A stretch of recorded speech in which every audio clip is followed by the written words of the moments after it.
പാലക്കാട് നിന്നും 18 വയസ്സുള്ള പെൺകുട്ടിയുടെ ടൈപ്പ് 1 പ്രമേഹം നിയന്ത്രണ വിധേയമാക്കിയ കഥയാണ് ഞാൻ ഇന്ന് പറയുന്നത്. ഈ കുട്ടിക്ക് കഴിഞ്ഞ 5 വർഷമായിട്ട് പ്രമേഹമുണ്ട്. HbA1c ലെവൽ ഒരിക്കൽ പോലും 8ന് മുകളിലോട്ട് പോയിട്ടില്ല. എങ്കിലും ആൽബമിൻ ലെവല് കൂടിയിട്ടാണ് ഉള്ളത്. അത് ഈ കുട്ടിയുടെ രക്ഷിതാവിനെ വളരെയധികം സങ്കടത്തിലാക്കി. ആ ആൽബമിൻ കൂടി ഒറ്റ കാരണത്താലാണ് ഇവർ കോച്ചിങ് അറ്റൻഡ് ചെയ്യുന്നത്. ഞാൻ വ്യക്തമായി പരിശോധിച്ച് നോക്കിയ സമയത്ത് എനിക്ക് മനസ്സിലായത്, ഈ കുട്ടി ബ്ലഡ് ഷുഗർ ചെക്ക് ചെയ്യാതെയാണ് ഇൻസുലിൻ വെക്കുന്നത്. ഒരു ഫിക്സഡ് ഡോസാണ് എല്ലാ ദിവസവും വെക്കുന്നത്. 6 അത് ബിരിയാണി കഴിച്ചാലും 6, ചായ കുടിച്ചാലും 6, ബിസ്ക്കറ്റ് കഴിച്ചാലും 6. അതുപോലെ ചെക്ക് ചെയ്യുന്ന ദിവസങ്ങളും ഉണ്ട്.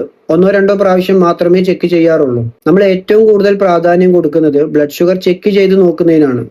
ബ്ലഡ് ഷുഗർ ചെക്ക് ചെയ്ത് ഷുഗർ ലെവൽ എത്രയാണെന്ന് അറിഞ്ഞതിന് ശേഷം മാത്രമേ നമ്മൾ ഇൻസുലിൻ ഡോസേജ് തീരുമാനിക്കാവൂ.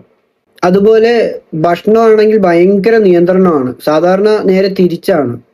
ഭക്ഷണം എത്ര കഴിച്ചാലും മതിയാകൂല എന്നാണ് ആൾക്കാർ പറയുക. ഇത് നേരെ തിരിച്ചുള്ള ഒരു കുട്ടി. ഭക്ഷണം തീരെ കഴിക്കാറില്ല.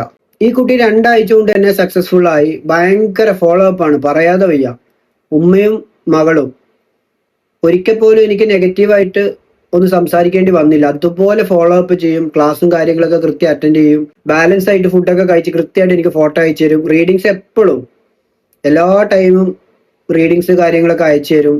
അതുപോലെ നോമ്പ് മാസമായിരുന്നു. ആ കുട്ടി ഒരു നോമ്പ് പോലും പിടിക്കാൻ തയ്യാറായില്ല. അത്ര ഡെഡിക്കേറ്റഡ് ആയിട്ടാണ് ബ്ലഡ് ഷുഗർ കൺട്രോൾ ചെയ്യാൻ വേണ്ടിയിട്ട് നിന്നത്. നോമ്പ് എടുക്കുന്നില്ലെങ്കിൽ പോലും നോമ്പിന്റെ ആ സമയത്ത് എനിക്ക് റീഡിങ്സ് ഒക്കെ അയച്ചെന്ന് ആ സമയത്ത് നോമ്പ് കുറിക്കാനൊക്കെ ഇരിക്കും. സ്വാഭാവികമായിട്ടും ഒരു മാസമല്ലേ.